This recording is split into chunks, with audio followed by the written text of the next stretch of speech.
What's up, yo? I'm here. I'm here with Andrew Mangum. We're gonna play a couple commercials and then we're gonna dive right into this.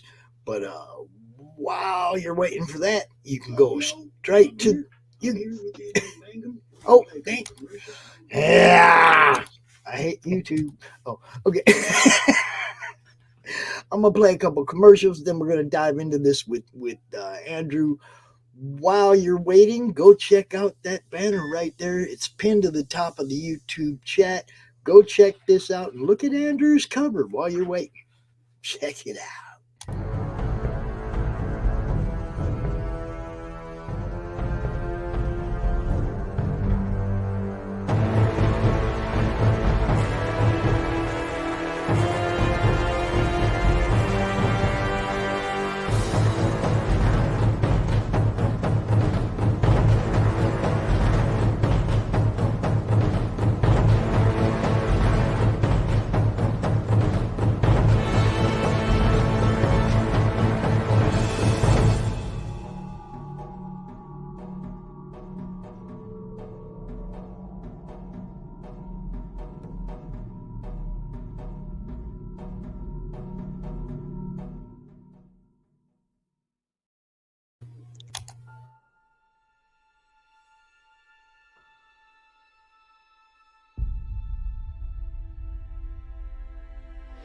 When they mined an area,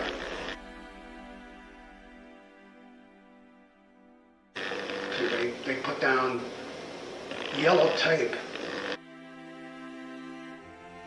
right across that line. See? And if you walked on the wrong side of that yellow tape, you blew up.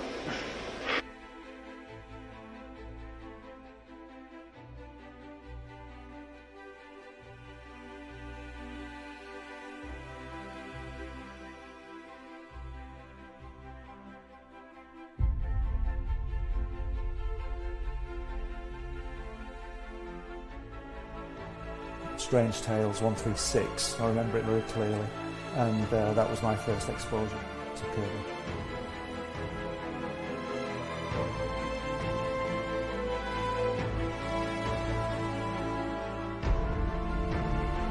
And I wanted to show it to people.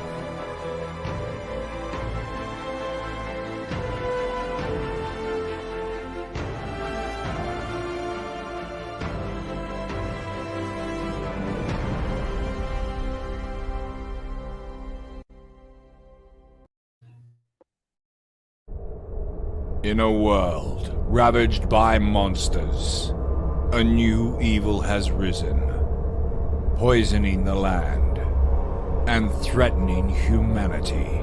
Now, the Monster Matador, along with the meanest and baddest kaiju killers, have joined forces to kick its ass.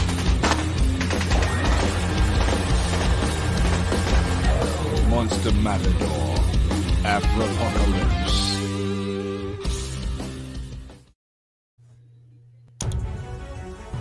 Sunsworn Wings of Vengeance is funding now on Indiegogo. Don't miss this action-packed space fantasy adventure sure to rekindle your love for the genre. Get it now on Indiegogo or just go to sunsworn.com. Hey, yo, what's happening? What's up? How you doing, Andrew? Welcome to the I'm good. madness. Good, brother. Thank you for having me. Man, we don't talk near enough, brother. We don't talk near enough. That's good to see you. Everybody doesn't know, Andrew Mangum is a longtime friend. I've known you since way before there was a comic-related madness. Oh, yeah. Yeah, I want to show you something, Andrew. I want to show you something. You remember these? Do you? Oh, yeah. These? Oh, yeah. That was a tribute to an Ernie cover. You remember this one? Oh, yeah. The one that's got everybody's signature on it, whose head's inside it? Oh, yeah. Gold? Remember that? Yeah. Yeah, that was a fun book. Little Vampy Blade. Covering up the goods there. Good stuff, yo. I bought some books from Andrew once. So Andrew sent me some books, or I bought a book. That book, the one with the heads rolled, right, and got everybody's autograph on it, right? That was the one I wanted. That Hatchet book signed by everybody. So Andrew sends me this along with that book. Piece of Hatchet art. I was blown away, and I was like, "Oh, you can't do that because I only sent you a little bit of money for this book. I didn't send you no money for no art." So I sent him some more money. So what's Andrew do?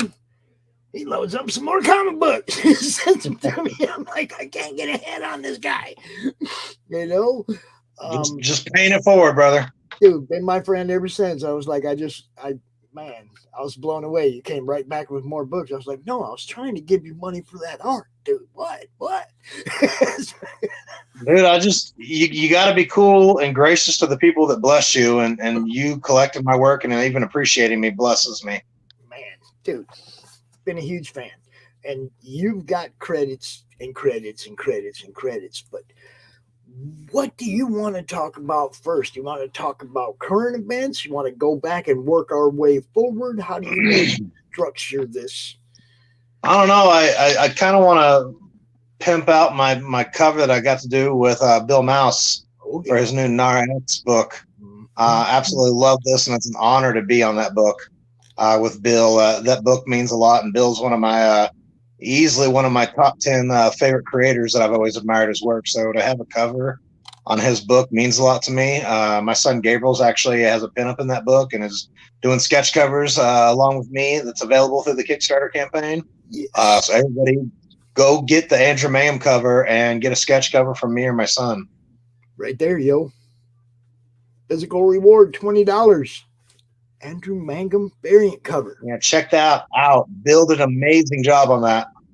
Man, you got that whole book. Look, this whole book there's all kinds of beautiful stuff here. But have you seen this today? 136 backers. What's on that? 78.44, bro. Thing just keeps blowing up. We got to get that up during the show. I don't know, man. You might have got them all yesterday. We do our best, though. You know what's up. We had a great turnout for this thing yesterday. It was amazing, man. Dread Dinosaur. What's up, Eric? Eric Hodson. Chat. What's happening? What's up? Definitely something you guys want to look at. Nira-X. We launched it yesterday morning in the madness, and then they had a great show on another great show on Don's channel, Don Chin's channel. That was fun. Watched that. Had a good time. Your whole team, man. And that was the other thing. It's like Gabriel and Kat were out there. You know, it's like on Don's show. It's like I didn't get to see them in the morning, but you know. Yeah, it's really cool seeing the second generation kids coming in, following after the dads. I mean, I'm super proud of Gabriel, and for being 21, this kid's been working in the industry. Gabriel started actually when he was super young, doing background inks at Zenoscope on a book called Monster Hunter Survival Guide, and then he's done stuff at Antarctic Press, and then he came on over in American Mythology and did fill-in stuff on Hatchet and did a cover for Hatchet. Yep. He did wrote and illustrated his own story in an anniversary issue of Gore Shriek, the book that discovered Greg Capullo. So my son's a badass, and I'm super proud of him. My daughter's a rock star. She paints. She's an awesome artist. So I'm immensely proud of both my kids. Hell yeah. I'm glad to see that, like I said, man, Kat and Gabriel both coming out for this and dropping solid work. I was like, yeah, I preach it all the time, man. There's not going to be a next generation if we don't give them something that appeals to them and bring them up, This is good stuff. And then, they covered a lot of history of this book last night on Don's stream too. So, they talked a lot about Nira-X way back, how many different ways it's branched off or been done on, in different, it was too much for me to keep track of. Oh yeah. Yeah, this one is definitely something you guys want to check out. you guys doing sketch covers, all this, man, just way too much. The Andrew right there in the middle and on the top right there. Andrew's cover. And with the shiny bun. Yeah, with the shiny buns. That's the one. Well, And then a whole bunch of other stuff you got, man. A whole bunch of other stuff you got going on. You're just, you've been around for a while, like you said. yeah, I've been blessed to be in this industry for 20 years now. Dude, I've covered grounds, and I've worked for DC Comics and Zenoscope, and I've published under Image and Dark Horse and a lot of publishers, American Mythology and Amarillo Entertainment and Arcana Comics. I mean, I've been around, dude. I've paid my dues, and I'm to the point now where I just do what I want and do what's fun for me. I'm blessed to be in a stage in my life where I have a new breath in life. Went through some hard times last year, and God got me through it. And I'm blessed to have my loved ones around me, and my children, and the people that mean the world to me. And my life and my artwork has new meaning. Yeah, I know things were messed up last year, man. I tried not to, get all up in you guys. Hey, I just sent my good vibes and hoped everything would turn out good. It has, dude. You just got to keep your eyes straight and get out of that storm. There it is. You got to power through it. You remember there's that one NASCAR commercial where Rusty Wallace gets all in a circle and there's this big cloud of smoke. I think it's like coming off turn 4 at Bristol or somewhere, one of them short tracks, and everybody hits the brakes, right? And Rusty comes out that smoke all in first place still because everybody got scared to power through it. Yep. Everybody's afraid they were going to hit something instead of just putting the foot down and going through that smoke, right? Could have come out first. Dude, I can be confrontational occasionally. I mean, people that know me know that I don't pull any punches. I'll pretty much will tell you what I think. And I respect people enough I want them to do the same thing. I mean, I came into the industry where I was blessed with creators like Jaime Mendoza and Mel Ruby and Dion Knuckles and some guys, Jim Daly, guys that took me under their wing, and they tore my work apart, and they criticized me and told me what to grow on, and they pushed me and made me angry and made me want to get better. And I had to get better for the ones that I loved. And I think that's healthy. We got to power through and push through everything. Every bit of adversity life gives us, dude. We just got to push through it. And that's the whole thing, man. You got to turn those things into learning experiences. Oh yeah. You got to take what you're supposed to get from them and move forward with that new arsenal. There was that new weaponry. A lot of people don't arm themselves with the lessons they learn. They just flounder through life, bouncing off one problem after another. It's like you got to learn to use those armors that you learn. Look at that, Eric. Just back. I hope you got the Andrew Mangum cover, because. Yeah, Eric, I hope you got that cover, brother. If you didn't, go add it on. He was very, very specific about making sure that I get that Andrew Mangum cover. Get the Andrew Mangum cover. Although I really love Bill's tribute to Silvestri there. That Cyberforce tribute's really cool. I like Cat's style on that cover, man. I do like Cat's cover right there. But, I don't know. I gotta say, I really like mine. I'm just kind of biased. Oh, well, I mean, I don't even know which one. I don't even know which one. I really don't. I think you need a big poster of the one that Bill and I did, my cover. Well, see I backed it obviously, but I don't remember which. Oh, I know what I did. Okay, I had to get the digital just so that I could be in on that early bird drawing. Because I'm a broke ass, Andrew. I'm a broke ass. What can I tell you? I bought an ad in Alterna Comics for my comic that's coming out soon, and got a couple bills to pay, and it's like not until after everything's taken care of do I get to spend money.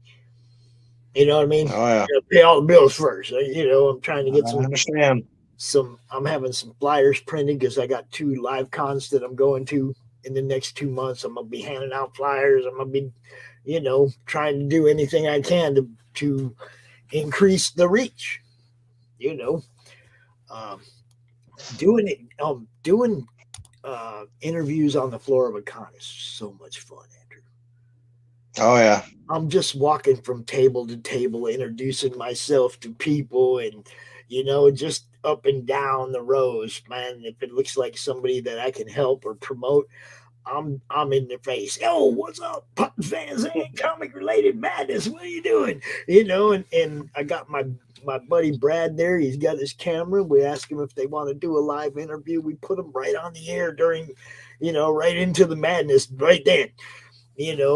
Having fun, man. When he gets you to travel to a fan expo in Dallas and do that. Yeah, I don't know about going to Dallas. Come on. I lived in Garland for a while. Texas is fun. You know that. I lived in Garland for a while. Okay. Mm. But I'm one of them potheads. It's all right. Dallas don't like me, man. Well, I clash a little bit in Dallas too, but it's okay. I did have fun when I was there. I mean, we went and did a lot of stuff, but wasn't there that long, not quite a year. Sometimes sometimes things work out where you're at, and sometimes they don't. But if I hadn't have jumped ship and came here, none of this ever would have happened. Dude, everything happens when it's supposed to happen in life. I really do believe that. Yeah, I mean, geez. Okay, so I was 54 when I figured out what I was supposed to be doing, or 55. That's all right. You're 54 years young. It's all right. No, I'm 58 now. I said when I was. That's still okay. That's how old I was when I figured out, I guess, what I'm supposed to be doing. Mm. Building a platform, building something to pass down, and something that helps people. It had to do everything. It couldn't just be, oh, this is what Pops did. No, it had to be something that helps people. Spry 58. Is that Jonathan? All right, who is it? Who's the Facebook? Facebook needs to.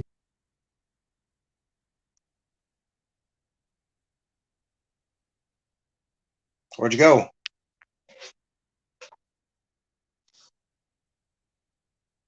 Yeah, it would be my stream if I didn't kick myself out at least once. There you go. It's pretty much a given that at some point Pop's gonna kick himself out the stream. Oh, that's Nick. What's up, Nick? Nick's one of the contributors to the Cromdiverse campaign. Whole bunch. Oh, and as a matter of fact, so's Dreaded Dinosaur. It's like I'm trying to build something too, Andrew. I'm late to the game, but mainly it's another tool to promote people's IPs. I'm bringing a whole bunch of people together to do one anthology where everybody gets to bring their IP, do one little crossover with my IP, short stories. Yeah, that's cool. It's kind of I love the collaboration. I came in with Ed Dukeshire. They brought me into digital webbing when I first came in to learn how to be an inker over Dion Knuckles. I absolutely love digital webbing. Everything Ed Dukeshire did, the whole concept of bringing creators online through these message boards, and they all put their money together and printed an anthology book. And everybody, so many amazing creators got their foot started at digital webbing. I love that. Anthologies are great. Yeah, I mean, it wasn't even my idea, Andrew. I'm just saying. It was like, you see that little logo up above you, the Comic Related Madness logo? Yeah. A guy named Edwin Badillo won the contest for the logo for the group. That was the entry, and everybody liked it, and that became our logo. Hence, the little green troll became our mascot. Now the little green troll is going to be a comic book character. I mean, cool. Now he's everywhere, right? I mean, I've had 30 different people draw their renditions of Crom, and a friend of mine's like, Pops, you got to do something with that. I was like, no, I don't. This is what I do. This is what I do. I promote people. This is what I do. He's like, no, you got to do something with that, man. I was like, you can do something with that. You want to run the campaign? You can run the campaign, Ryan. You get RJ to sign on to do fulfillment so that all I got to do is come out here and talk about it like I talk about everybody else's. I'm down. But I'm not taking that on and having it interfere with what I consider my regular job, which is promoting. So, we're out here and, the frog. Do you know Froggy? Do you know the frog, Andrew? No. Frog is one of those people that everybody that has shows like this gives him a wrench because he will share everybody's links everywhere and now when he'll go to somebody else's show and he'll drop your link over there. You see what I'm saying? It's like he's we call him a super wrench because you can ask my kids, dude. Technology and me don't get along, so I'm doing good just to learn how to do this and talk to you this way. I'm old school, dude. That's why people like him mean so much to us. Because that's what I mean. He'll go from show to show and he'll drop that link right there and get more exposure for that book on all kinds of different shows, man, because that's what he does. And he's got a little book coming out too sometime here soon. Everybody's having fun, man. Road trip. We'll talk about it. If he's going down, I'd ride with him. That Fan Expo. If Eric's going down and we got books to sell, I'd ride with him. That'd be Come on, Fan Expo Dallas. But then you got all these other things that you've done, Andrew. Tell you what, dude, you make it to Fan Expo Dallas and you might get another piece of Hatchet art from me. Oh, don't tease me like that. Hey, come on. Like that. I'm not talking about the breakdown sketches. I'm talking about, look at that. Oh, look at that. I upset some retailers with that cover. I'll bet you did. I also did one with Leech Woman dropping leeches down a dude's drawers. You sent me a whole bunch of these, so I'm gonna let you spend a minute talking about each one, and so we don't just like fly through this. I want everybody to check it. Those Puppet Master covers. I'm a huge Puppet Master fan, and when Sean, the writer of the book, got a hold of me, I actually reached out to him on Facebook and congratulated him on I picked up an issue, and I love those movies. And I told him, congratulations on the work. And he was like, he asked me if I'd be willing to do some covers. So he gave me quite a few covers, and I was like, what's the criteria? And he's like, just draw the goriest images you can think of with each puppet. And so they just let me loose, and I could do whatever I wanted. And then Gene Jimenez, a buddy of mine, colored all of them, and I just had a blast with those, dude. Man. And look, people, this is going to be a long run through these. My God, look at this. No, that's Zenescope days. That's what is that? Neverland. That was Tiger Lily and the Tinkerbell character. Yeah. That was that was actually a special cover because that was kind of coming out of 2009 after a battle with cancer. So that was like one of my comeback pieces.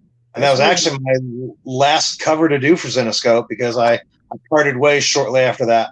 That was one of them Grimm's Fairy Tales books, right? Yeah, it was a spin-off book, yeah. Okay. Yeah, okay. Eric remembers it. Checking it. Hex Allen, what's up? Hex Allen is another comic book creator. They're everywhere now. These guys all been around for a while, man. This is great. Let's see. So yeah, you had the Grimm's Fairy Tales, and then this girl, Vampblade. Yep, this girl right here. Mm-hmm. Yep, that's actually that right there, dude. Is my first topless cover to ever be printed.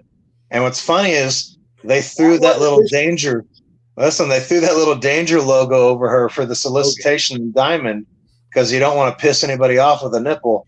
But if you look in the bottom corner, right underneath my severed head right there, looking at her ass, there's a pair of tits right there. So they censored those tits, but not the ones in the lower left-hand corner. Right there by the middle finger sticking up, if you can zoom in on that. Yeah, I can see him. Yep. I can't zoom in, but I can see him right down there. That's me being rebellious. Now, so that's number 1. This is number 2. Yes. Of the series. Also got, little nipplets, but dude, this is some awesome art right here. Thank you. Yeah, they brought me on specifically for that because of my quote 90s old school style. And see, there's Sprague dropping Hex's link. See, that's what he'll do. He'll go to a show and he'll just drop everybody's link who shows up. So everybody gets a little exposure, and it's like, we love Frog for that, man. He's awesome. Just another way to help out. Blackest Night Doom Patrol. Doom Patrol. That was my. I did not know. That's another. That's a 2009 book right there.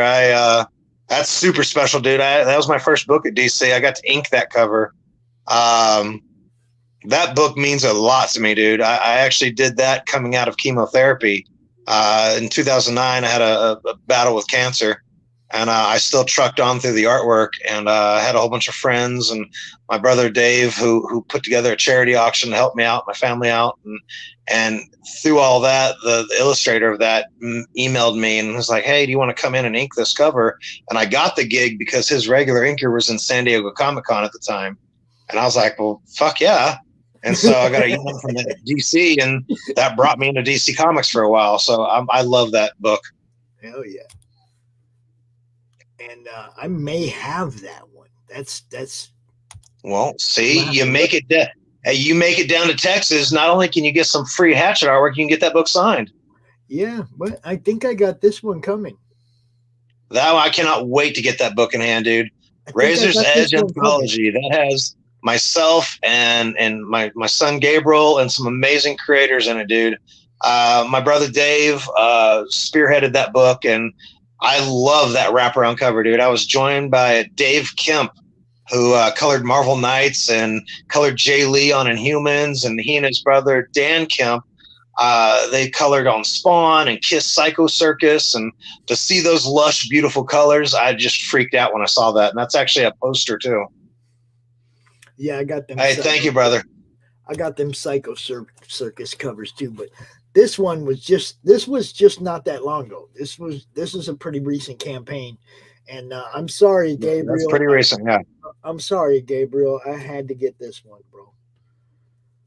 I mean, I talked about Gabriel. I wanted to pull the trigger on his cover, but like I'm a broke ass. I can only get one, and this is.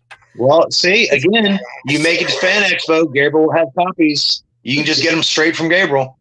Yeah, I'll get one when I can. But that's what I'm saying. It was like I was like, yeah, I gotta get this one. There's no way. This is like too awesome to pass up. It's an amazing wraparound cover. So that's the one I pulled the trigger on. Sorry, Gabriel. I'm sorry, Gabriel. I really am. You'll make it up to him. At some point, he's got to take over Dad's throne, but it ain't quite yet. Well, I hope so. Both my kids are better than me. I know mine is. I'm sucking as a dad if my kids aren't better than me. And here's the Razor's Edge #1. I love that cover. This is amazing, dude. I had a blast on that one. That one, I actually drew that one just to kind of practice and have fun with her. Oh. Did you do the Razor issues from? No, brother. I didn't get to touch any of Razor from the '90s, but I wish I could have come in on and done some of that. We are gonna run. That logo right there, Pops. That logo right there is special. Go back to the Razor if you can. That logo was actually crafted by Chance Wolf, who is a rock star, dude. That Chance was Jim Valentino's inker on Shadowhawk and totally rocked that book. And he then moved over with McFarlane and made some Spawn pages look even better. But Chance is also, he did the logo design for Pitt and for the Max. And so I was struggling with the logo creation, and Chance blessed me and my team and did that logo for us. So Chance, thank you so much, brother. That's awesome. We're kind of like we've had a few people submit cover concepts for our book, and they've all had written their own, like drawn their own logo. And I think at the end of the day, I'm just going to go through them all and pick the one I like the best. It's like, because I got like 4 or 5 different logo designs right now to look at. So I'm like, yeah, we'll just kind of decide at the end which one we like best, and that's the one we'll put on all the covers. But everybody's giving me something. I'm blown away by the enthusiasm of the people that jumped in on my book, man. So I mean, I can only imagine what it's like to be doing this like for years. I love those Reanimator covers, dude. I got to do 4 of those, and they wanted that old school format there, so that was a lot of fun. That's a dual homage. A dual homage. Yeah, and that's actually the first 3 covers of mine on that series were colored by Kyle Ritter, who is coloring Ethan Van Sciver on Cyberfrog right now. Yeah, he also colored Smokes the Fox and Weaponized Werewolf that just launched the other day. Yeah. Smokes the Fox is a pot smoking mutant, written by Mike Barron. Whole bunch of good people on that project too, man. It's like there's just some awesome stuff hitting right now everywhere. There you go. There's another one. That was actually my first Puppet Master cover. I got to do a buddy of mine, Frank Toohey, who actually killed on a couple Puppet Master covers. He has that original. And again, they said go as gory as you want. So you got Pinhead there bashing somebody's face in with teeth, eyeballs flying everywhere. Gene Jimenez, the colorist, actually kind of laughed because he's like, "Man, you're the eyeball guy. I draw eyeballs popping out everywhere." So it's just fun. And I get these people that come up to me at shows and they're like, "What's in your head?" And I'm like, I'm the one of the sanest people you'll know because I get all my demons out every day when I draw. Yep, get it all out. That's what you do. Dude, you have a great. I think I have her too. I think I may have. That was my very first cover when I first went to Zenoscope. That's the San Diego exclusive cover. And funny thing about that issue 16 there, they misspelled my last name. They went with the Magnum route instead of Mangum. And so when I asked them about it, I'm like, dude, y'all printed my name wrong. And they're like, oh, just use it as a pen name. I was like, no, let's not use it as a pen name. Print my name properly. A pen But name. I love that cover. It's beautiful. Oh, yeah. It's a great cover. But come on, man. A pen name? Really? Oh, if you were going to use a pen name, it sure wouldn't be that. Oh, I know. Yeah. I got this one, baby. Yeah. My tribute to Todd McFarlane for Evil Ernie #1, colored by Roy Young. Roy actually colored for Todd over Tony Daniel and colored over Dwayne Turner and Danny Meeke on Curse of Spawn, and then he went to Chaos and colored Lady Death and Evil Ernie. And Roy and I were friends, and I was like, dude, can you please color my Ernie covers? So that's super special for that reason too. So it's a tribute to Todd, who did a lot for us back in the day, and for all comic book fans. I got a lot of respect for Todd in the early days, and that was just a fun cover to do. What's up, Peter? Peter Palmiotti was happening. Peter, what's up, brother? I know I have this one, maybe a couple copies of this one, because Well, come to Fan Expo Dallas, you get them all signed with a green pen. With a green pen, yo, and this. I'll even draw you a little smiley on that one. This is great right here. This is awesome. Hatchet. I still have this original, dude. That I love the jersey. I've had people comment on the kid's jersey right there, Cat 69. So, like, why do you always go with 69? I'm like, why does anybody go with 69? Come on. It seems natural, right? Dude, Hatchet has a lot of fun stories, dude. That was fun and stressful to work on that book. Jim Cahork, the writer who did Freddy versus Jason versus Ash and Dead Irons, and he wrote that, and that was a blast to work with Jim. I'm a huge fan of his work.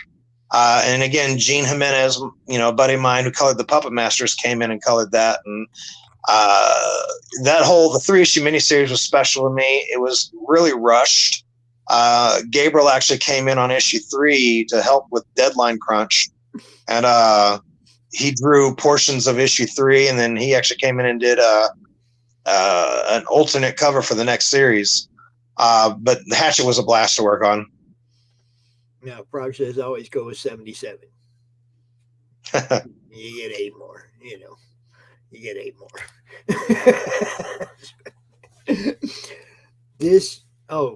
Okay.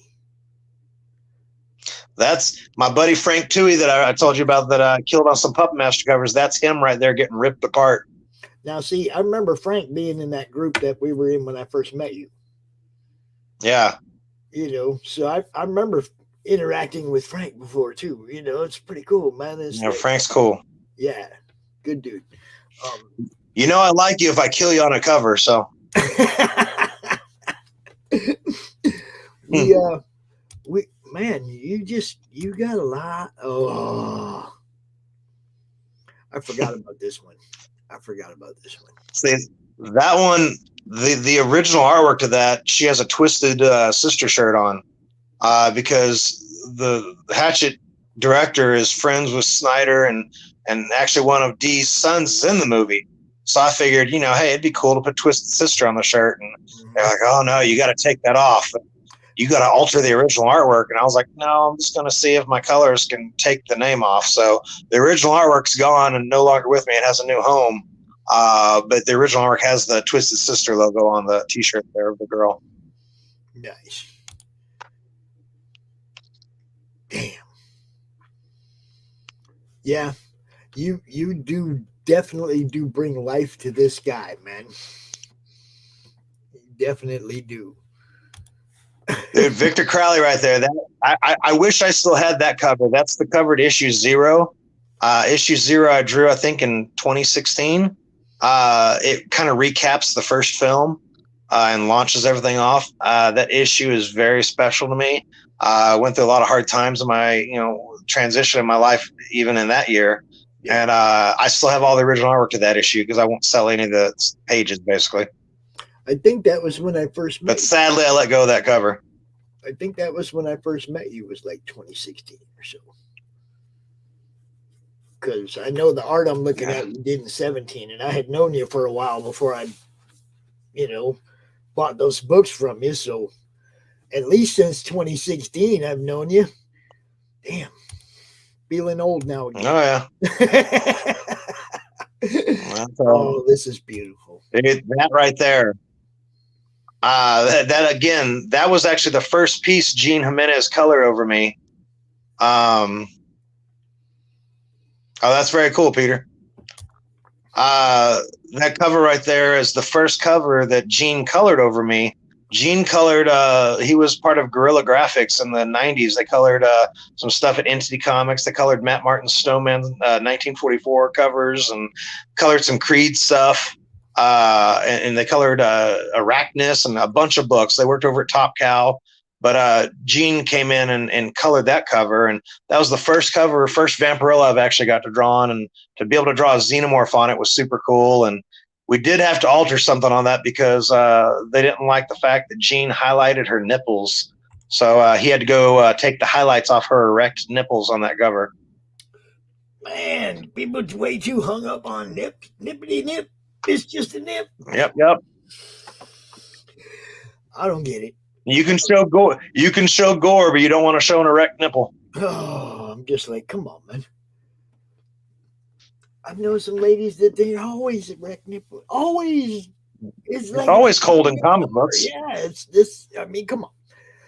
Rick Saylor, what's happening? Another great supporter and super backer, all that stuff. Rick's another one of those guys, man, that just makes sure everybody sees what everybody's doing. What's up, brother? Here we go again. Dun, dun, dun, dun. More evil Ernie. Dude. The evil one. Dude, I'm telling you, Evil Ernie is one of my top 5 favorite characters to draw. Dynamite says that I draw him the old school way, and that's the only way I know to draw. I've been blessed to have some Chaos fans tell me that the way I draw Ernie is up there with Stephen Hughes and Justin Yano and Kyle Holtz and some of the guys that touched this book way before me. And that means a lot to me because Ernie was a character that when my brother Dave, when our parents got together, when we were teenagers, all I collected was G.I. Joe. That's all I knew. I loved G.I. Joe.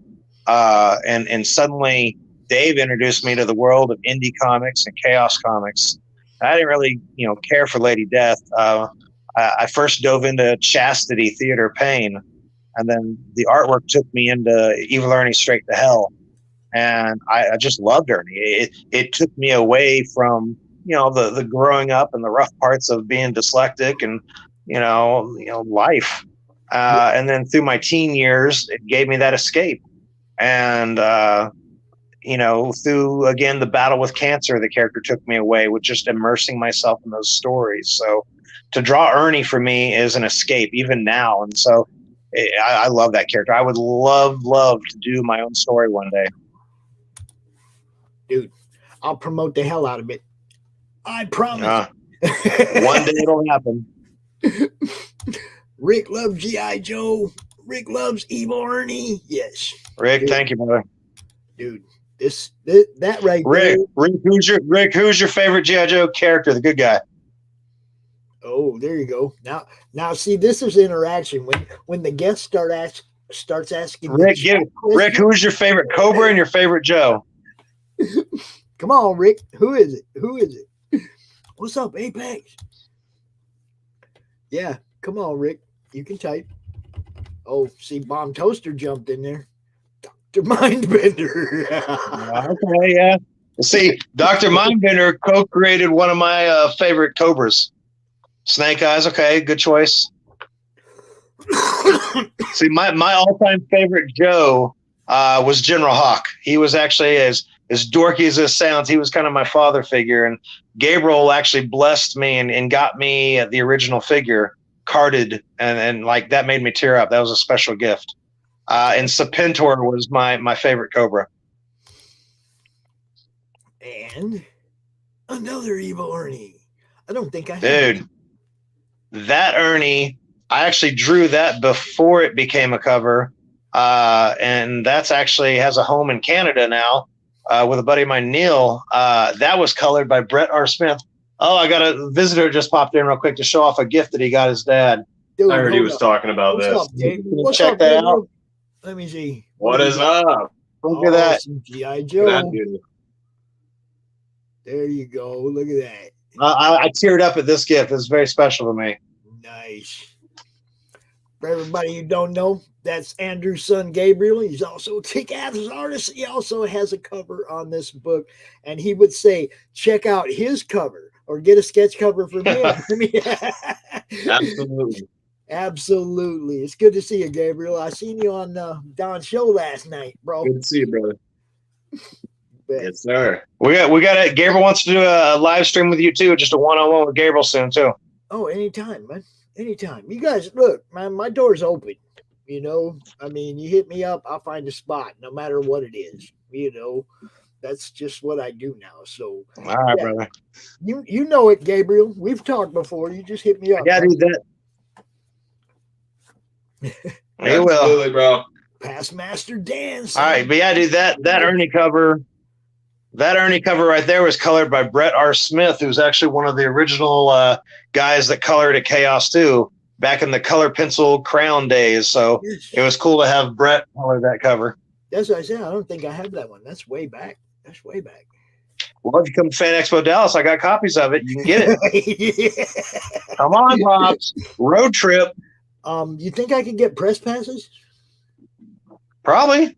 You need to. Okay, look, when they hit you up for getting your table, send me the info so I know who to get a hold of for a press pass. Oh, come on. I will. Press passes, that would maybe tilt the scale a little bit. You know what I'm saying? I love being able to walk the floor and interview people and not get hassled by the con organizer. You know, press pass important. Yeah. I have this one. I do have this one, Dude. The Ernie #2 that came out, last month. There's a that came out last month? Yeah, that I didn't know if that cover would go due to current climate of sensitivity because of the middle finger up in the air there. That's actually my nod to that's a nod to an Evil Ernie cover they did back in the day for Evil Ernie versus the Superheroes #2. Where it's just a shot of Ernie's face and he has his middle finger in the air and it's dripping with blood. So it's the fuck you cover. So I didn't know if Dynamite would go with that cover. And I even, drew an alternate. You there? Oh yeah, I'm here. I was just showing you that avatar right there. Yeah. Crom flipping people off. Gabriel suggested that I draw an alternate hand, so I actually took some separate board or tracing paper and I drew an alternate hand with just rock star fingers up. So, but they were cool with it. Yeah, we got some fans in here now. Everybody. And dude, Ivan Nunes killed it on that cover. He colored my 4th Reanimator cover. Then he and I have joined together to do these Ernie covers again. And again, dude, that's Ernie for me. That's what Ernie should be. He's rock star. He's a badass. He will kick a person when they're down. That's my Ernie. I want that Ernie. That was my exclusive cover for 2 retailers, Pastime Comics and B&S Comics. I love that one. If you look on the bottom, I actually drew a COVID zombie. He has a mask on and everything. So it didn't mask it, keep him safe from being a zombie.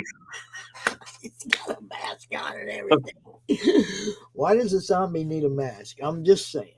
Well, that booster shot didn't work for him on that one. That would turn him into a zombie? See, because that's maybe what we're all worried about. But dude, that cover was Dave Kemp, the gentleman that colored me on the Razor stuff, colored that, and that's beautiful. I love how that came out. Dude, all these are amazing, man. And then Pantha. Y'all didn't know about this one, did you? That comes out pretty soon. They asked me to do a tribute to Mark Texeira. And again, Ivan Nunes joined me on that cover. So that's a tribute to one of Mark Texeira's covers. But it's her in her new outfit. So I had a lot of fun drawing that. Hey, this just came out this Wednesday. This week. Y'all got to go get this cover. They actually have the Virgin of that too. So you got to go get the Virgin cover too. Oh.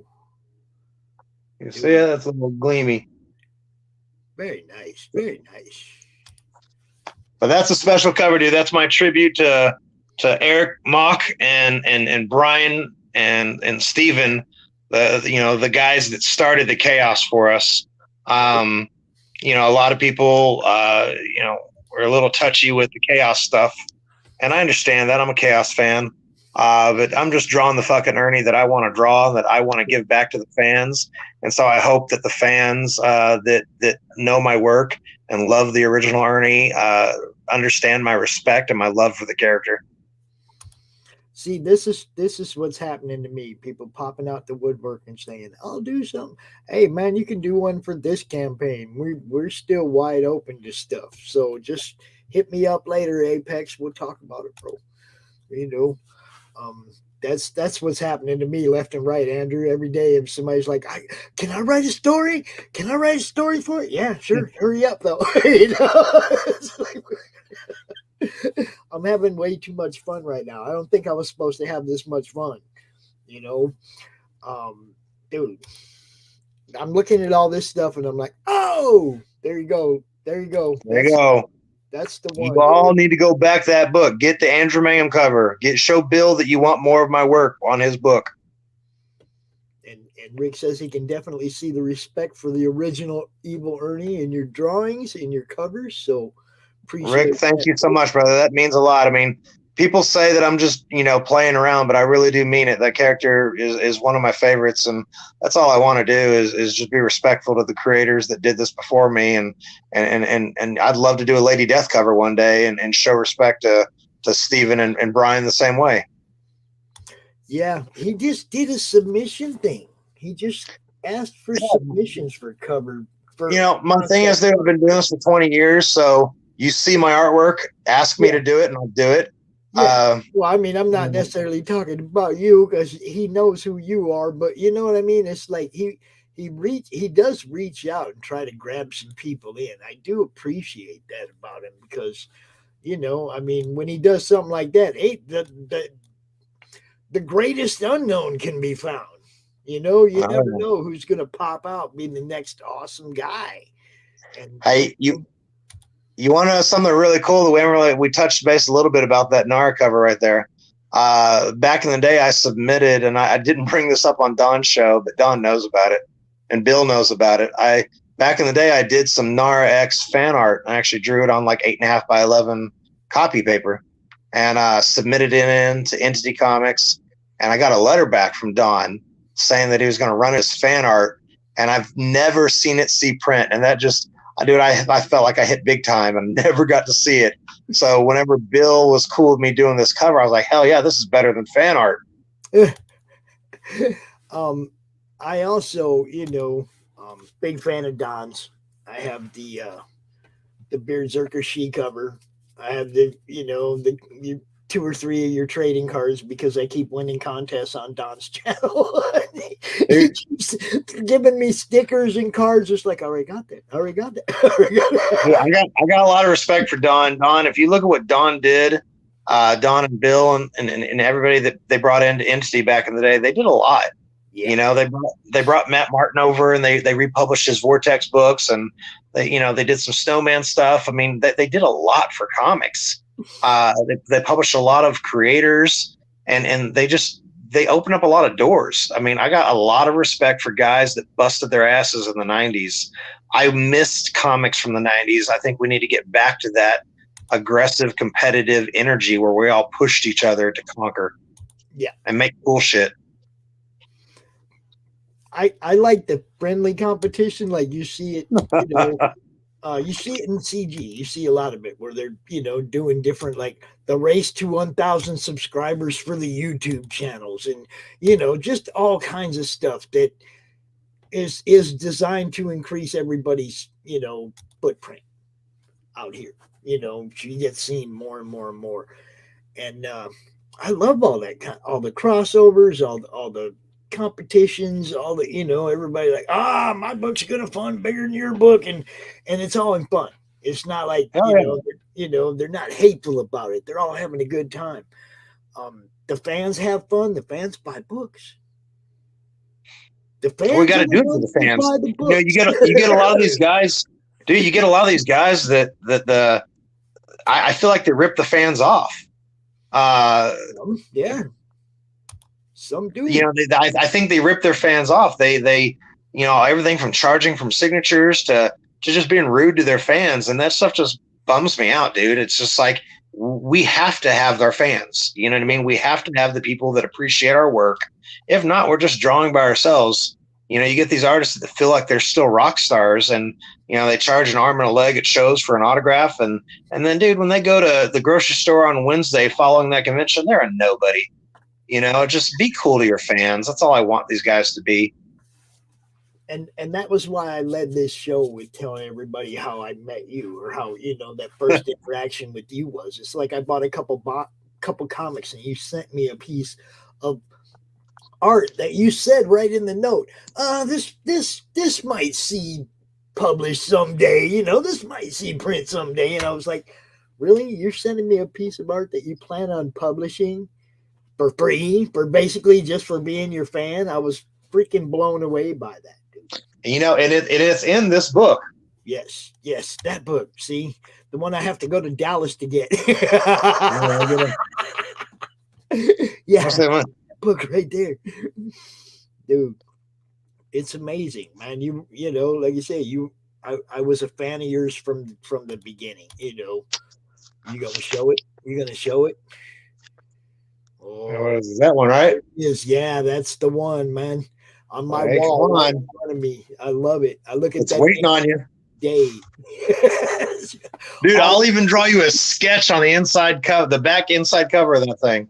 oh, see, there you go. Yes. And friendly competition instills you to be better. Yes, it does. Exactly. And the 90s are definitely my favorite era of comics. There you go, from Rick. You know, and Rick, as far as that, dude, it can all come back. You know, I loved the 90s, how guys, you saw everybody doing pinups in everybody else's books. And, you know, Pops, you're talking about friendly competition. That's totally cool. You know, it needs to be a friendly competition. Back in the studio days, you would kind of like, the artist would go and they'd overlook everybody's shoulders. And they'd be like, oh, that's cool. And they're like, oh, well, you think in your head, well, I could draw better. I could do something better and cooler than that. Doesn't mean you're dissing the guy. It fuels you to be better. Yes. And it Dude, might I love fuel that. him. And if you kick I his love ass, that. it might fuel him. You know, it's like, that's the other thing. Some people, you know it. You get to the top of the hill, you get a little complacent. Oh yeah, there's a lot of artists that have gotten there. You know, I had a little rant on my Facebook page about a complacent artist, and you know, again, people are like, I can't believe you talk the way you talk about certain people. I'm like, well, I'm sorry. If somebody thinks something I do is shit, please call me out. Tell me that I'm producing shit for the fans, and I will either say kiss my ass or I will do better for you. Yeah, yeah. Now, this is that one of them cards I was talking about. No, I had a blast. I'm glad Don asked me to do that. That meant a lot to me. Dude, I was really jacked to find out you were part of that one too. That particular book, and in all seriousness, I gave BeardZZerker my best book of 2021. It was the most entertaining book I read. I giggled. I never read BeardZZerker. I never saw, you know, I don't watch like Wick movies or any of that. It's all the same. Somebody running around shooting everybody. It's all, you know, oh, you killed my dog, whatever. You know, those things are all the same. So this book entertained me as a parody of something I never saw. It entertained me standing on the front. Yeah, dude, I love the work that Bill and Kat did on that. I love all the hidden Easter eggs and that. Yes. Everything from Batman to the Turtles, everything Bill hid in there. I love that stuff. It was amazing. That's what I mean. I chuckled, I giggled through the whole book, and at the end of the book, I was like, this is the most entertaining book I've read all year. And I didn't have the source material to compare it to. It stood on its own as a great, funny book. Yep. You know, I gave it my best book of 2021. I think BeardZZerker was hilarious. You know, and that's what I'm looking for. I want to be entertained. So, yeah, no. What's up, Neff? I see you. And there you go, right there. BeardZZerker promo card. So you come to Dallas, I'll sign that. You just keep saying, come to Dallas. Oh, what's that? I don't know what that is. I do not know what that is, so I'm just going to kill that because who knows? Jim freaking O'Reilly. I wonder who will do the next book. Which next? How you doing, brother? Which next book? We're all doing books. Frog got a book. I'm pretty sure Apex got something coming. Jim's doing a print. Jim's doing a beautiful print for the Cromniverse book. Favorite book of all time is The Studio. Bernie writes, and there you go. Yeah. Mm-hmm. Bernie was a master. I miss his work. I miss hanging out with Bernie and talking comics. Now, a lot of my people, friends of mine, are in Texas too. Okay, the dude that drew that little Crom right there. Yep. Manny Soto, he lives down in Texas. You know, it's yeah. Mm-hmm. So Apex, you said you're in Lubbock, dude. You gonna make it to Fan Expo Dallas?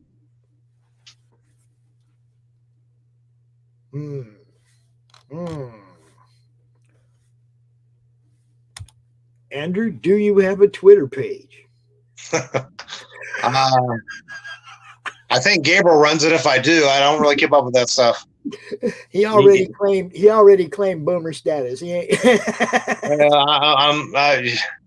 I do good to manage my Facebook page and the Andrew Mangum Art page on Facebook. So y'all hit me up on Andrew Mangum Art on Facebook, or follow that page.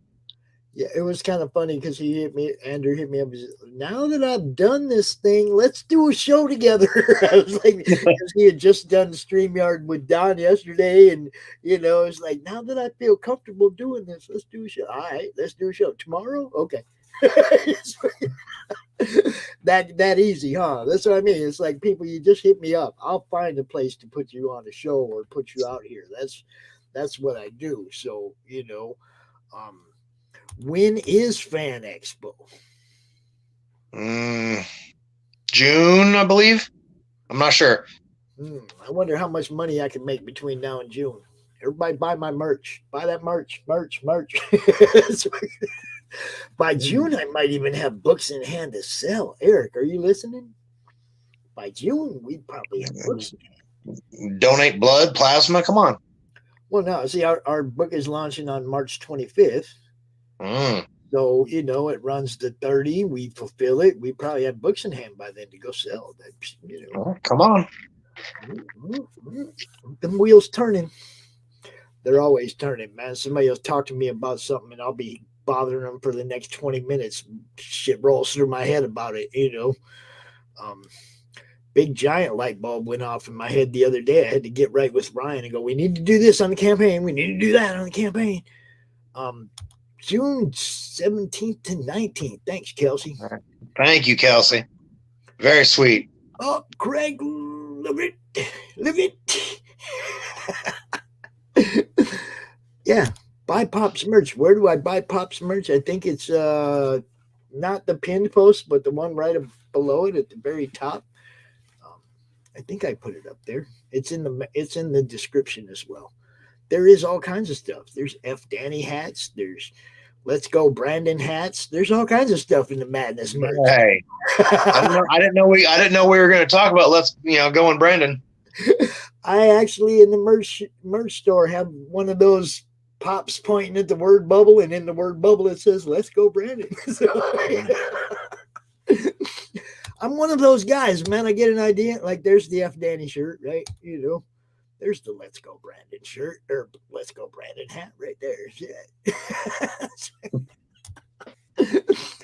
I see an opportunity. I'm going to jump. See, what I decided at the end of this last year, I've been standing outside all these doors waiting for them to open up, Andrew. Right? Just standing outside the door doing my work, waiting for somebody to open the door, go, Pops, come on in. Finally, I got to the point, like in November, I looked at that. If there's a little light under that door, I'm kicking that fucker in. I'm done waiting for the doors to open. And then Ryan came at me about the book, and I was like, yeah, okay. I actually did a spoken word music video called Call Me Freedom. I just started doing all kinds of different shit because it was like, I'm tired of waiting for my turn. What I mean? You gotta go after what you want in life. I'm okay with being complacent and polite to the people that deserve it, but yes. I do think you need to grab what you want. Yeah, that's what I mean. Once I realized that the doors weren't going to open, and I said, okay, there's light under there. There's people in there having fun. I'm coming in. Y'all. I haven't always gotten along with editors and certain writers because I've told them what I want to do and what I want to draw. And when I've been asked by publishers to change my art style, I had one publisher ask me to draw more like Jeff Campbell and Eric Basadua. And I said, no, I'm going to fucking draw more like Andrew Mangum. And that kind of ended some work. And I didn't really give a shit because, don't tell me what to do. I won't tell you how to print it. And I'm okay with that. Yeah, you got to be confident in who you are and promote what you're doing. Yep. I've never had a problem walking away from something if it compromised my beliefs. Like, dude, I've gotten weird commission lists, people requesting weird stuff, and I've turned down gigs. And my whole thing is, I'm gonna have grandkids one day, and one day they're gonna see this weird shit that I drew. So I'm cool with some violence and topless stuff, but other stuff, I draw the lines on that stuff. And see, for me, it's like I'd rather leave one person behind than have 20 or 30 people that have a problem with them leave instead. Oh, yeah. You know what I mean? It's like if there's one guy that's just being that guy, then I'd rather leave that guy behind than have a bunch of people go, Pops, you're going to hang out with that dude. I can't be around. Yep. You know, and it's not because they pressured me to leave. It's because I see the writing on the wall. And it's like, no, that dude's not going to be good for us. I think we'll just leave him. Yep. Or, you know, whatever. Sometimes you got to do that. And people go, oh, that's gatekeeping. And it's like, well, you got to protect your yard, yo. That's why you build up a fence and you put a gate on the fence. So you can let in the people you like. You know? My gate is up and my gate stays locked unless I open it for you. You don't come in. You see. I mean, you got to protect your atmosphere, especially when it comes to your mental well-being. You have to protect yourself from that shit, man. So do what you need to do to have fun. That's the bottom line. So, Apex. What is this? I have a new printing of American versus Amabo, which is Obama backwards, releasing in late spring. I think you're about like a couple of election cycles behind, man. That's American versus Brandon now.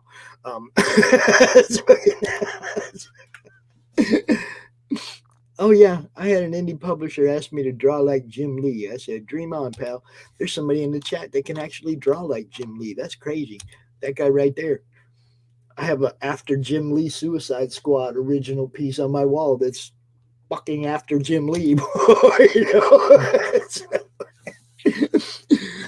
Jim's good. Real good. So Neff said, what's this? Band Expo in Boston. It's August 12th. Damn. Oh, he was asking who do you think will be doing the next BeardZZerker book? I'd like to see Jim draw something in it. Yeah. I think I'd like to see me on a cover if Don's watching. I think both you guys, considering that both those two little cards, you know, it's like that's you guys both need to be on covers over there. I love Don. Good dude. I do not know, Neff. You know I'm a broke ass. If things break out and I can do that, that's one I would definitely put up on the top of the list. The two I'm going to right now are local, Hall of Heroes and Grand Rapids Comic Con, because I got somebody that will give me a ride to those. It's pretty much how that works, man. It's like Dude, I would love to do that. I would love to do that Hall of Heroes show just for the sake of being in the old stomping ground of Matt Martin and Trent Canugua and Ethan. Dude, I love doing that show. Those guys are awesome, man. They welcome me with open arms every time I go down there. It's amazing. Great dudes. There's an interview in the Madness from last year that somebody brought back to the top of the feed a couple days ago. The interview with the great big giant Hulk behind me. That was kind of fun. You know, seeing that again. You forget about stuff, man, and then somebody brings it back up and you're like, oh shit, that was so much fun when I did that. Curate the fans and people who want to buy your book. Don't let fake fans read it. Protect your IP from people who want to use it without your permission. I don't care if fake fans buy the book and read it. As long as they bought the book, I don't give a shit. Okay, they can have whatever opinion they have of it, you know, just like we all have opinions of everything we buy. But we bought it. We bought it. As long as somebody buying the book, that's what we want. If we elicit that emotional response from them, they open it up, they have a piss fit, or they get really happy. As long as we get that emotional response, we're doing our job, right? Dude, I've had people in regards to some of the Puppet Master covers, or even some of the Ernie stuff. Some hardcore fans, you know, they burn books and they do all that stupid shit. And it's like, guys, it's just a fucking comic book. You know, grow up. There's bigger things in life. It's just a fucking funny book. Just have fun, create cool shit. You don't like it, don't buy it. I want you to. If you don't buy something I draw, you're missing out. I'm sorry. I want you to buy it. I want you to like it. But if you don't, cool. I'd like to see Jim just do. I like seeing Jim doing whatever, anything, pretty much. He just rocks it. It's like everything I've ever seen Jim do has been amazing. Kind of like you, Andrew. Pretty much everything I see you guys do is badass. So I'd love to see you guys get together and do something. Well, have Don make it happen. See, I might have a little influence over there. Hey, Don.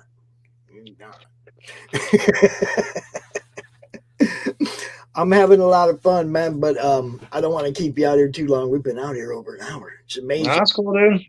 We got a lot of, I'm sure we could probably talk for another hour easily because we've known each other for so long. But I've been nonstop streaming for days. We can always chat. Now that I know how to do this, dude, we can talk about artists, their influences, or writers, whatever you want to talk about. I don't give a damn. Well, I was going to say we do an open draw stream on Sundays at 1 p.m. where people like Rich Parada just come out and they're just drawing and we're all just BSing and everybody's drawing. You're more than welcome to join us for any of those. It's open. Anybody can join. And you already know, hit me up. We'll make time for you. Anytime you got something new coming out, y'all go check out that Evil Ernie that came out just yesterday. Okay. With Andrew on the cover. You got to check out this Nira-X Reborn issue 3 that launched yesterday and blew it out of the water, somewhere around 140 backers right now. Get that Andrew Mangum cover. Whoa, where are we?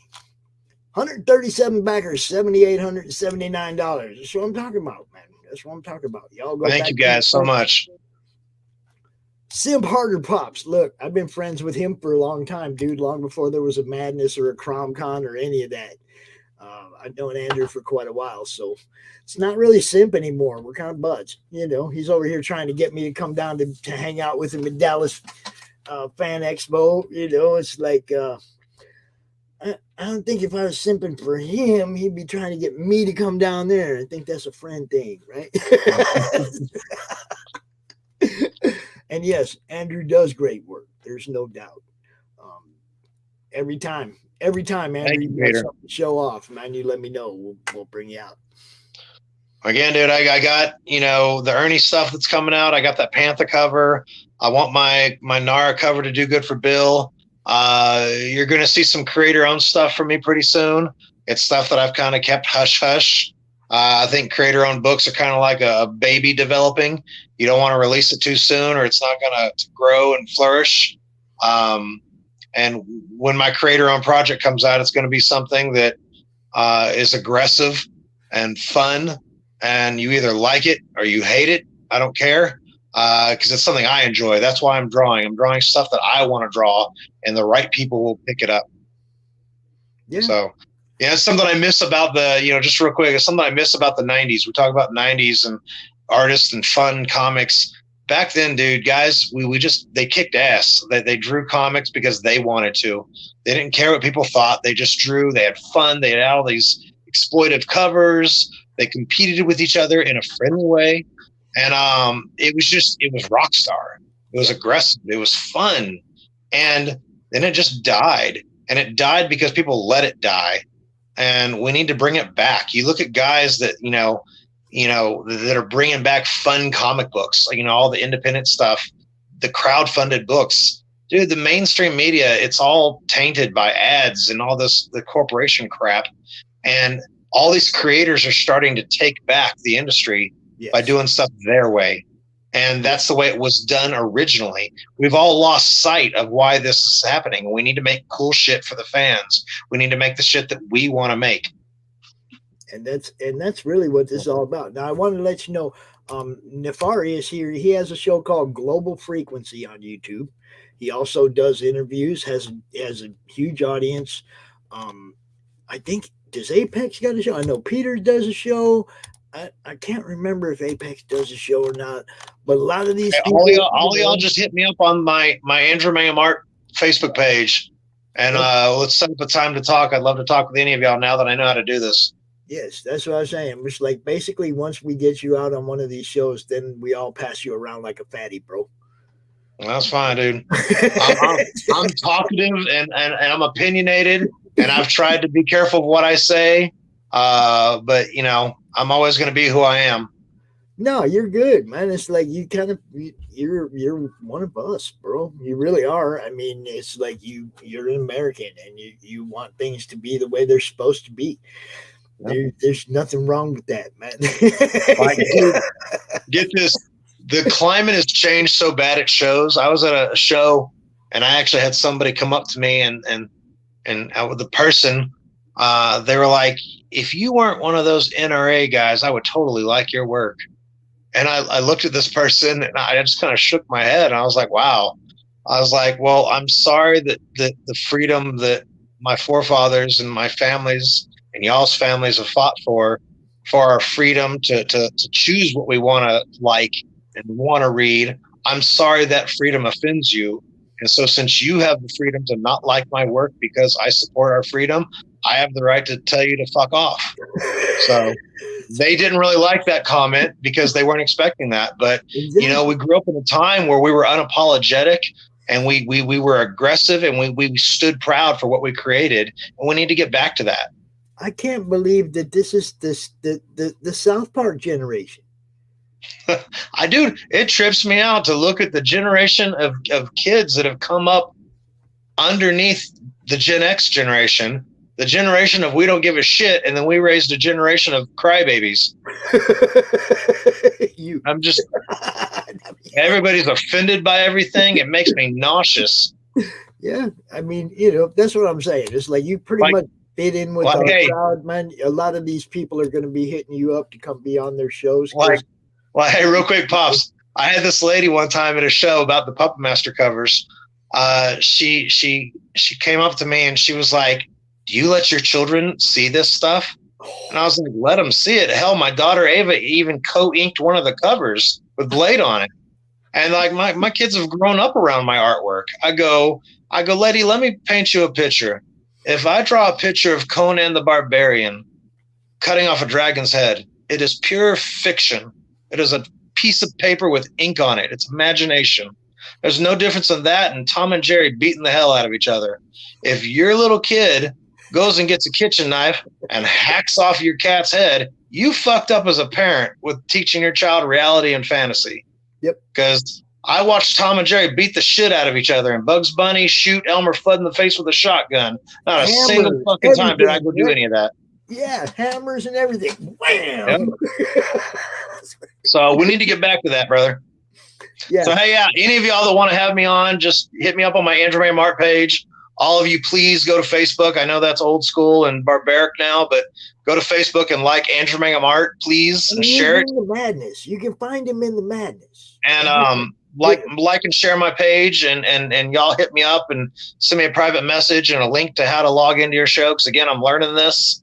I don't like technology, so just bear with me. So I think everybody's pretty much using the StreamYard thing now. It's because it's just that easy for the guests. We don't have to, we don't have to teach you how to use it. It's like, I'm going to send you a link, click on it, jump in. No, that's easy. Yeah. So, I mean, it's even easy to use. Look, I'm the same as you. Okay. I'm not a tech guy. I'm always asking somebody, hey, man, can somebody fix this for me? Can somebody do this for me? Because I don't know nothing about this crap. I would rather dig a ditch. You give me a shovel, I will dig you a ditch before I do any computer shit for you. Everybody always asks me, I admire guys that draw digitally, and I see the benefits of it. I really do. But the way I see it, Bernie Wrightson and Frank Frazetta, they didn't draw with a computer. So I'm not going to draw with a computer. I know maybe they would have if they had that technology, but they didn't. So they didn't. So that's what I'm going with. Are you on your phone doing this? I'm on my phone, yeah. Okay. When you're on your computer, there's like a menu across the bottom of the screen where you can share your screen. You can turn your camera off and just have your avatar up there. Whole bunch of little things. Yeah, we'll get to that. Yeah. I'm just letting you know, if you come out on the computer, you have a few more things you can do. It's a little easier to mess with because you can see all the options. On the phone, it's kind of hard to see all the options you have to mess with. You know what I mean? But will definitely turn you into a seasoned streamer, my friend. Give us I don't know, dude. I'll just need help with it. Yeah, you'll be fine. Look, Apex said he just learned to share the screen 3 weeks ago. So we're all boomers learning how to do this, man. But we're all having fun. That's all that matters. So hey, next, let's get Gabriel on. Do a private show with you too. Cool. Yeah, just tell him hit me up, man. I'll definitely get him out here. You know what's up. And hey, all of you, thank you again. Go pick up Ernie, the Andrew Mangum covers from Dynamite, and go back Bill Mouse's Nira-X Reborn and get the Andrew Mangum cover, the one with the sexy ass. Check out Andrew's covers. Yeah, check out Andrew's cover. And thank you again, Bill, if you're watching this, dude. Thank you again for having me on that cover. You know that means a lot to me, brother. And again, Pops, thank you. I appreciate you. Anytime, brother. You have a good night, man. Tell the family I said, hey. You too, brother. Be safe. Thank you, guys.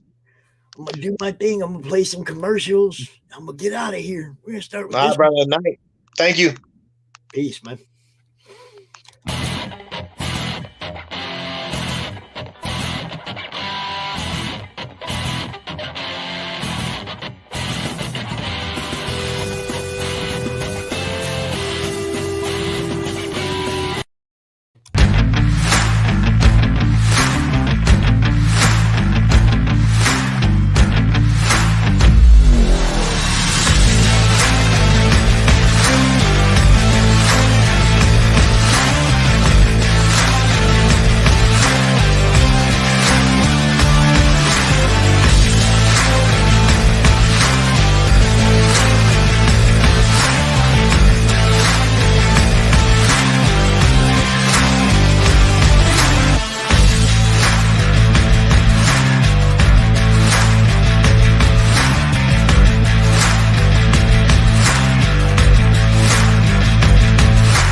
What's up?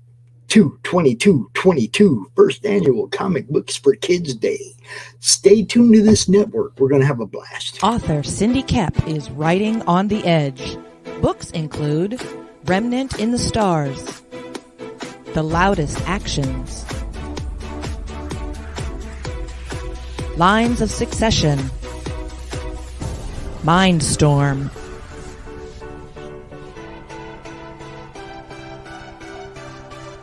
Condemned Courier, the Yerushalayim series, and Animal Eye. Find author Cindy Kepp at CKOEPP.com today.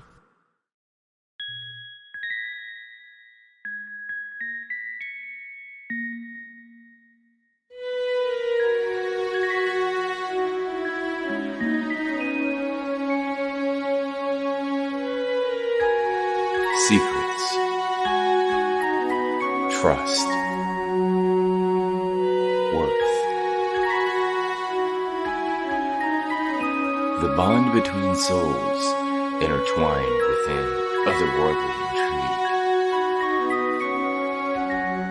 Michaela Jade brings forth the Elite Warrior series, a collection of dark fantasy romance novels set in a twisted world where power lusts in the hearts of men and devotion seduces the souls of women.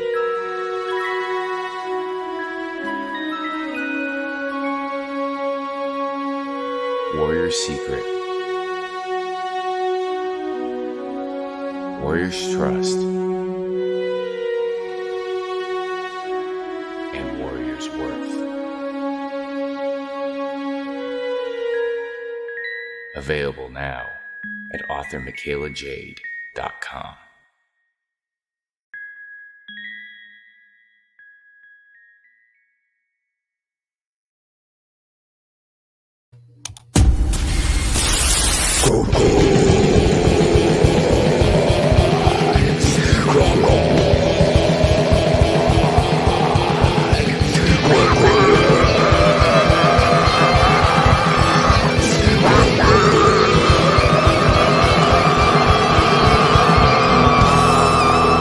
Come get some.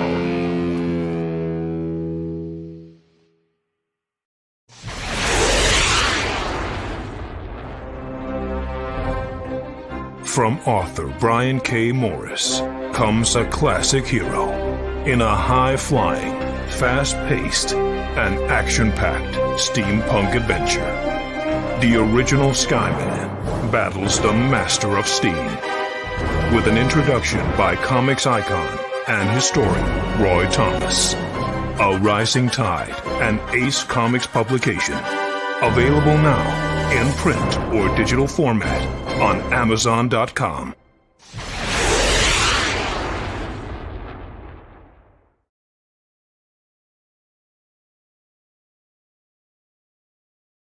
Hey, yo, Pops here. Are you looking to be on Monday Madness? Is Monday no good? Do you need a special edition? Are you looking to be on the first timer spotlight on for you new guys? Launch parties, countdowns, CromCon Monthly. We got it all right here at the Madness Comic Network, providing online promotional services for the indie comic community and proud sponsor of Comic Books for Kids provides comic books to kids in hospitals and cancer centers across the U.S. It's a place where we can all work together to make sure every child has a comic book. 100% of all proceeds go towards the kids. It's about making a difference, and while they're in the hospital, allowing them to fly like a superhero, battle dragons, or rescue teddy bears. We are in every state in the country and now support over 160 hospitals. Every month, we add more.